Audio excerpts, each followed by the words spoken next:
चलिए इसके बाद हम क्वेश्चन नंबर 4 स्टार्ट कर रहे हैं। इसमें भी के का मान ज्ञात करना है, लेकिन इसमें कंडीशन क्या दिया है, समीकरण निकाय का अद्वितीय हल हो।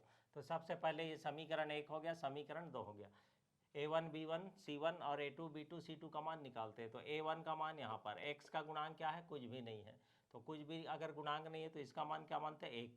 तो a1 का मान 1 होगा। b1 का मान y का गुणांक, तो y का गुणांक यहाँ पे क्या है, -2, यहाँ पे -2 लेना, ठीक है। c1 अचर पद यहाँ पर पहले समीकरण में 3 है, तो इधर बराबर के इस पर जो भी रहेगा पूरे का पूरा लिखना है। तो c1 का मान 3 हो जाएगा। अब a2 का मान यहाँ से x का गुणांक क्या है, 3, y का गुणांक है k, तो b2 का मान k आ जाएगा। c2 का मान होगा 1, ठीक। अब समीकरण निकाय का ये कंडीशन लिखेंगे, यहाँ पे लिखोगे समीकरण निकाय का अद्वितीय हल होता है। समीकरण निकाय का अद्वितीय हल होता है यदि, ये कंडीशन है, a1/a2 not equal to b1/b2, ठीक, ये सूत्र है। अब ये सूत्र में मान को रख देंगे, ठीक है।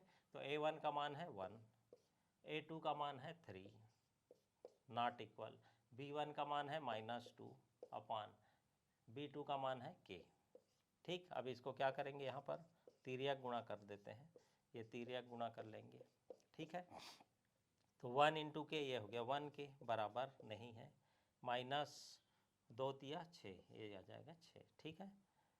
तो k बराबर आ जाएगा, k बराबर नहीं है -6, ये हमारा k का मान आ जाएगा, ठीक है। ये आंसर हो गया, ठीक। इसी प्रकार से ये क्वेश्चन 3 दिया हुआ है, इसको भी हम आसानी से हल कर सकते हैं, ठीक है। तो a1 का मान होगा इसमें k, x के साथ जो रहेगा वो a1 का मान, b1 का मान क्या आएगा, y का गुणांक 3 है, 3 लिखेंगे। c1 का मान, अब ये जो k -3 दिया है तो बराबर के इस साइड में जो भी मान रहेगा पूरे के पूरा मान को लेते हैं, तो c1 का मान k -3 हो गया। यहाँ पर a2 का मान हो जाएगा 12, b2 का मान होगा k, c2 का मान होगा k, ठीक। अब यहाँ पे लिखेंगे समीकरण निकाय का